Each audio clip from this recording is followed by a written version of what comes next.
এই যে নাম্বার প্লেটটা, এই যে নাম্বার প্লেটটা, হ্যাঁ নাম্বার প্লেট ভেঙে গেছে গা, এটা আমরা পাইনি।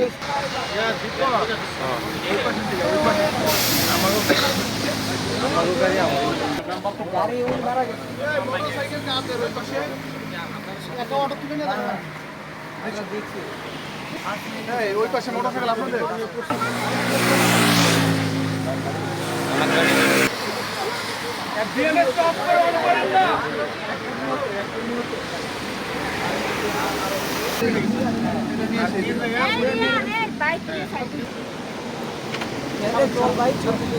মাওয়া এক্সপ্রেসওয়ের ওমপাড়ায় ঢাকামুখী একটি মোটরসাইকেল দুর্ঘটনায় একজন ঘটনাস্থলে নিহত হয়।